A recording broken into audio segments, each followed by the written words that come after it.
Let's talk coaches, past coaches, and hopefully soon to be new coach. We'll do it today here on a Wednesday on Locked On Jaguars. You are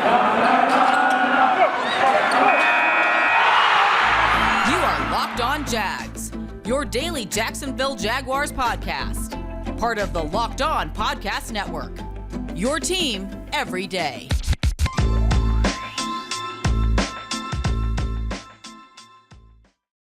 What's going on, good people? This podcast is brought to you by OnlineGambling.com, the place to be for all the latest gambling news and tips throughout the NFL playoffs. Visit OnlineGambling.com/NFL to get the edge over the competition throughout this year's playoffs. What is happening, man? Reports and rumors that the Jaguars are about that close to hiring Byron Leftwich as their head coach.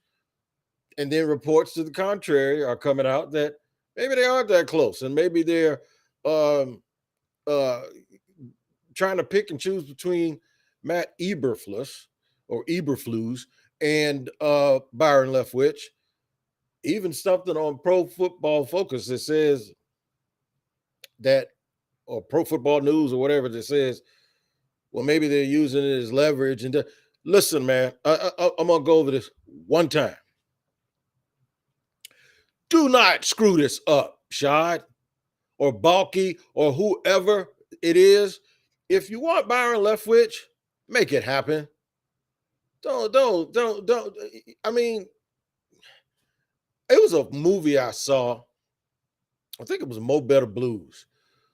And it was two guys cooking in the kitchen. And Robin Harris, the late Robin Harris, says, I don't know why y'all in here cooking. You don't know how to cook. You jokers will burn up a bowl of cornflakes. And first of all, you don't have to cook cereal. But it made the point. We're going to keep the main thing. The point is, how you screw this up if you're Jacksonville? Is it possible that you could actually mess this up if Byron Leftwich is the guy that you want? And I know that sometimes things get out of the back. Shout out to E. Dilla, by the way. E. Dilla reported it first. And a poo-poo to any veteran journalist that goes, this is why you don't want to be first. You got to be right. What E. Dilla said was that Byron Leftwich is going to be the next head coach. He didn't say it was going to be today. He said it was going to be last night. He didn't say it was going to be next week. He says that his source, and he's been spot on about a lot of things. Eric said his source says that Byron Leftwich is going to be the next coach. And I believe him. The dude is batting like 1,000, man. So I believe him. And then Rick Stroud, who is in Tampa covering the Bucks, I think he writes for the Tribune. He says, yeah, they're working out some contract stuff, but Byron's going to be the coach. And I'm paraphrasing Rick Stroud. Rick Stroud is the guy that broke the Josh Lambo Urban Meyer incident with the kicking. By the way, we're going to talk about him a little bit too. And Herbs needs to get it together, man. He's like a petulant baby. I call him King Joffrey for a reason. We'll talk about him too in a little bit. But let's talk about grown folks now. We'll talk about kids later. Let's talk about grown people. I think Byron Leftwich would be a home run hire that is something that the Jaguars need is injected into the organization right now. And I hear a lot of stuff. I hear a lot of chirping, whether I'm in the car listening to the radio or whether I see it on social media, about a couple of things. When he was here as a player, there was some undertones and overtones of racism. It's not why I want him to get the job. I don't want him to show those people. I want him to get the job because I think he has earned the job based on the other hiring practices around the NFL. And I spoke on this last week that the way that you used to get a job was to be a coordinator that won a championship. And then they started moving the goalposts, and now because like guys like Byron Leftwich and guys like Airbnb, they don't necessarily get that. Todd Bowles, they don't get that anymore. So the goalposts moved to now it's almost a nepotism situation.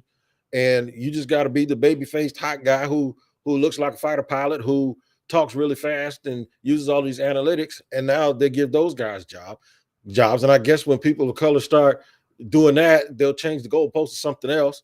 And he's never been a play caller, or he's never called plays outside of Tom Brady.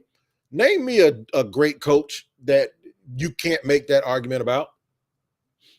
Sean Payton, he retired yesterday, right? He won the Super Bowl with Drew Brees. Tony Dungy, who's one of the ambassadors, guys that you look to about all things NFL. Yeah, he won with Peyton Manning, right? Gary Kubiak won a Super Bowl with Peyton Manning. Bill Walsh won Super Bowls with Joe Montana. Bill Belichick won Super Bowls with Tom Brady. Jimmy Johnson won Super Bowls with Troy Aikman. We want to keep going. Mike Tomlin won a Super Bowl with Ben Roethlisberger. Tom Coughlin won 2 Super Bowls with Eli Manning. You want to keep going on and on and on and on and on. Is that what Dick Vermeil won a Super Bowl with Kurt Warner? Mike McCarthy won a Super Bowl with Aaron Rodgers. Where does it stop? Where does the excuse making stop when it comes to hiring people of color? It won't. So therefore, I want Byron Leftwich to get a job, and I want him to do well for Jacksonville, and I want him to prove not to those people that didn't want him here when he was a quarterback. I want Byron Leftwich to be one of those guys that can prove that he can get it done. So all the naysayers can shut up, and all the owners will just start hiring people based on merit and not nepotism and not all of these other things. Okay? But these people that are clutching these narratives, we see you. We see you. It bewilders me that folks still want to hold on to certain things and then act like folks don't see him doing it. He's a nice guy. But it's always the but part of it, right? Man, go play in traffic. Folks see what y'all doing. At least if you're going to be like that, grab them. Grab them and stand right up and look people in the face and say, I don't want this black ass coaching the team. And if you're going to be like that, go for it all the way. Let's talk in segment 2 about what I think he can bring to the table and how he can galvanize folks that need to be galvanized, that need to be narratives, real stuff, man. Let's just talk football. All right. And let's just talk about the things that have to happen for this football team to get out of this constant conversation of just not being on point, to get out of this constant conversation of just always having these same narratives and always having the same things said about them. Let's talk about how Byron can change that. And I really do believe that he can absolutely change that. So we'll do it in just a second here. Stand by for segment 2 of Locked On Jaguars. Jaguar fans, we're looking for an edge these days, and I'd like to thank OnlineGambling.com for sponsoring today's podcast. If you don't know already, OnlineGambling.com is a website dedicated to giving bettors the edge. Throughout the playoffs, they're providing you with the best NFL tips, news, and more to help make your bets as informed as ever. At the beginning of the playoffs, the experts on OnlineGambling.com asked me to show off my prediction skills and pick my Super Bowl finalists, which were, Green Bay. Okay. That was the one that I thought was going to make it. And Tennessee. Little did I know, didn't happen. And they're giving me one last chance now to change my picks heading into the conference championships. All right. So we're going to have to figure that one out. I want to pull for Joe Burrow and the Bengals. And then I kind of want to pull for the Rams a little bit too. Now, if you're planning on placing a bet during the playoffs, make sure you head to OnlineGambling.com before you do. OnlineGambling.com gives bettors The Edge. Make sure you check that out as soon as you can, man. OnlineGambling.com.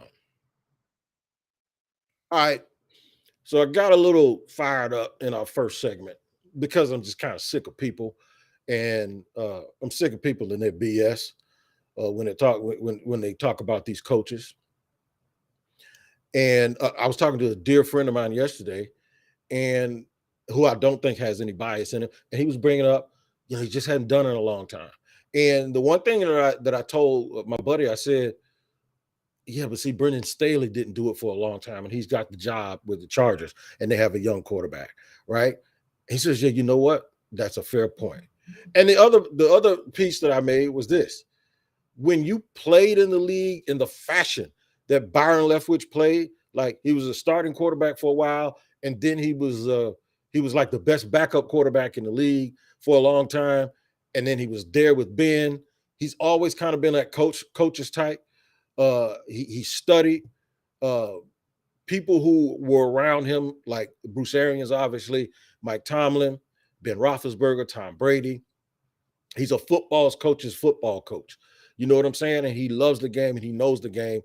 So guys like that, that's why the Texans are rumored to be wanting to hire Brian Hoyer, who's been a backup quarterback his whole life and was never even as good as Byron was as a player, and hasn't coached at all on the NFL level. It's almost like when a bunch of us got out of military back in the day, folks were looking for guys with college degrees, and then they had this next line. They were like, you need a bachelor's degree, and then they go, or 5 years of pertinent experience that we could substitute. So all of those things about Byron as a player kind of let you substitute if he hasn't done it long enough. And I think the only legitimate argument to bring up with Byron when it comes to the amount of time on the job, because this is a different situation than a lot of other jobs. And it's going to be different until it's not. And what I mean by that is there's been a lot of headaches here. There's been a lot of acrimony and acrimonious empathy and all of that stuff. Any adjective you want to think about that sort of applies to Murphy's Law. Whatever could go wrong has gone wrong here. And this city has a hangover. And what I mean is whoever takes this job is going to have to put the proverbial net over the building and fumigate it because of all the stink that's been going on here. All right. Which is why a lot of people wanted a clean slate in the front office and a restructuring of the front office because they believe a lot of the people that's doing the farting are still in the building. So the issue is you have to be special and have an extra tick of a characteristic if you're going to be the Jaguars coach because of how bad things have been. And I would agree with that. I do think it helps, though, that he knows how bad things have been because he used to be in the building himself. And he put up with something that I'm looking as a stripe, on his shoulder, is that he put up with some of that bad stuff that we mentioned earlier. He actually had to endure it himself. So I think he is sort of innately qualified to help this organization overcome that stink. Now, he's played in a great organization in Pittsburgh. He's been in a dysfunctional organization in Arizona with Bruce Arians, and he went to an organization in Tampa where they had high expectations and then they had low achievement, and then they brought Tom Brady in, and you saw that thing flip. So I think he has a gamut of experience, pertinent experience, that's going to help him in this particular situation. And I know everybody that mentions Jacksonville, it's not because of some bias that they talk about this job and where you need a certain type of guy and you need a certain type of dude. Because let me tell you, this is a rehab center. You really, really, really need somebody that's going to switch this thing around and galvanize it a little bit, especially after what we've endured over the last year, at the very least. So I think he can get other coaches to come here. I think guys care and like him a lot. I also think that he'll deal with the media in the appropriate manner with some transparency. But with a need to know basis and handle his business in house the way he has to take care of it. I also believe that um, him and his staff will be a draw for more people, free agent wise, that wants to come here. There's a lot of good PR that's been put out about him, whether it be on purpose or inadvertently. Um, Now, these rumors that are out now that the Jaguars are trying to use some leverage or whatever. I'll talk about it a little bit, and the reason why I want to talk about it a little bit is because can't y'all get out your own way? So to even have a report like that come out at this point, can't you just get out of your own way? I believe Dilla. I also believe, now listen to this. I have sources, right? They're different from Dilla's, obviously, and Dilla and I have discussed this. I think Dilla's honest and telling the truth. I just have a little bit of a problem with the fact that I do believe him, and I believe exactly what he's, and I know his source is that close. We got to get to the point um, where the information is controlled more if they ever want to really really be good. And um, we all want to know stuff, and I know stuff that I probably shouldn't know sometimes. When the Jaguars get really really good as an organization, those leaks are going to stop. They will. But you can't be mad at the dude for having information like some people are saying stuff in the media. It's just mad because they don't have it. All right. So shout out to E Dilla and the Bowl City Pod and DCB and all of those cats, man. They're just trying to give us some good information because we get bad information all the time. And the conversation around this team has been centered around idiots that have been in charge. And one I'm going to talk about here in segment 3. Urban Meyer is out letting his mouth fly. And if you are, I want to say this to anybody that's his friend. I really don't give a damn about what he's talking about because I know what he did when he was here and it was absolutely nothing. But if you love him, tell him to shut up. He ain't doing himself no favors by putting out the stuff that he's putting out. I'm going to talk about all of that crap in just a second. And it's going to actually give you guys an idea of just how god awful of a job that he did while he was here. And it's also going to give you guys an idea of exactly why this organization is better off without him being around, man. It is just, it's crazy. Okay. I'm going to talk about it here in just, I got to tell you guys this though. Thanks for, first of all, making us your first listen every day. It's your team every day here on Locked On Jaguars. We're free on all platforms. The Peacock and Williamson NFL podcast is going on the road to LA for Super Week. Follow the Peacock and Williamson NFL show today and get the most comprehensive coverage of the big game. It's free and available on all platforms. I'm going to tell you guys about something else right now. It's called Get Upside. This is Tony Wiggins with an incredible app everyone who buys gas needs to know about. It's the Get Upside app. My listeners are earning cash back for every gallon of gas every time they fill up. Just download the free Get Upside app on the App Store and Google Play right now. Use the promo code Touchdown for 25 cents per gallon or more on your first fill up. Cash back. Don't pay full price at the pump anymore. Get gas and then get cash back by using the Get Upside app. Just download the app for free and use the promo code Touchdown for 25 cents per gallon or more on your first tank. Some people who drive a lot are making as much as $200 or $300 a year in cash back, and there's no catch. The cash back gets added right to your account. You can cash out at any time to your bank, PayPal, e-gift card for Amazon and other brands. Just download the free Get Upside app and use the promo code Touchdown to get 25 cents per gallon on your gas, and you're going to get that cash back. Also got to tell you about Built Bar, man. Built Bar is the absolute truth.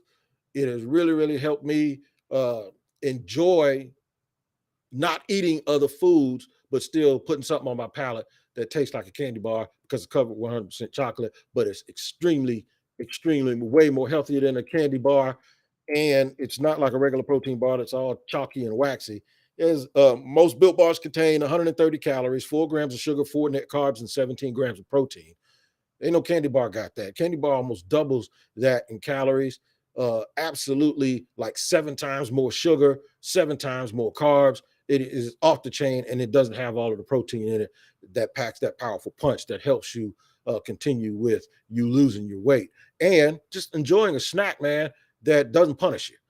Built Bar has an amazing amount of flavors. My favorite one is the salted caramel, and you can figure out what yours is by going to built.com. Enter the promo code LOCK15 and you'll get 15% off your next order of Built Bars. Segment 3, Urban Meyer. I'm not going to quote him, but I will tell you this. Urban Meyer talked about the NFL as if he was the only one that had limited practices, limited amount of time with his players. He actually continues to compare it to college. And you can imagine his mindset while he was here as the head coach. Imagine a guy complaining about not having enough time to prepare when you're playing against 31 other teams that have the exact same amount of time that you do. Imagine a guy who thinks that leaving the office and going home early while other coaches are still working is the right thing to do when you are already complaining about not having enough time to prepare.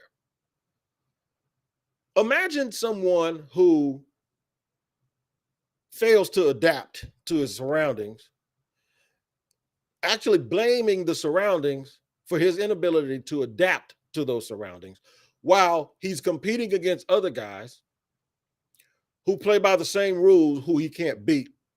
And instead of looking at himself, looks at the rules and the situations. If I raced you in a minivan and you're driving a minivan that's exactly identical to the one that I'm driving, and you beat me, I can't complain about being beat by a minivan. I can't complain that I'm not driving a race car because I lost to you who you driving the same thing. Imagine going up to a 35-year coach like Vic Fangio, who, by the way, was trying to save his own job. He ended up getting fired. And just out of the blue going, wow, this is like playing Alabama every week. What do you think Fangio thought? Fangio basically told you what he thought when he did his press conference that week. He said, I don't know, everybody came at me and just out of the blue said it's like playing Alabama every week. The man's head was buried in college football. And you're cursing out coaches, telling them they're useless, allegedly told one coach he needed to retire. And then he's going to say, well, I ain't kicked nobody. This is a lie. They lying on me. Urban, you sucked at being an NFL coach. You played by the same rules as everybody else and you got your ass whooped every week. All right? Let's stop sugarcoating it. That's what happened. You shouldn't, just don't even mention the NFL. As a matter of fact, don't say anything else about pro football. And if you do, before you say it, say, I really sucked at my job in Jacksonville. This organization, the stink that I mentioned on this organization, man, you were Pepe Le Pew, dude. You stunk this joint up when you got here. You absolutely were horrible. Don't even mention. The Jaguar fans want to forget about you. You were absolutely atrocious and terrible at your job. I don't care whose show you go on. Somebody needs to tell you. Hey, man, you got your soiled your shorts. You got pea stain on your shorts. He's like this old dude who doesn't know he smells like pickle juice right now, and he keeps running his mouth.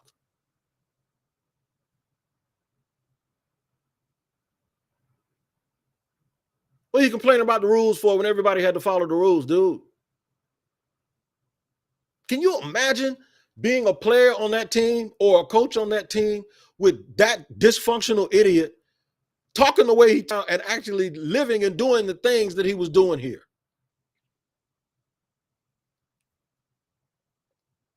How?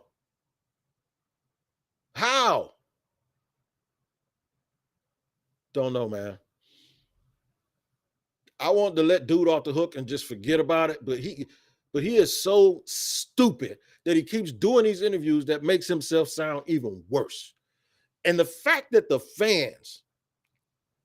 people like me, I told my kids, you better get season tickets because this is about to, I'm telling you, Trevor and winning and somebody that Shad is going to give him everything.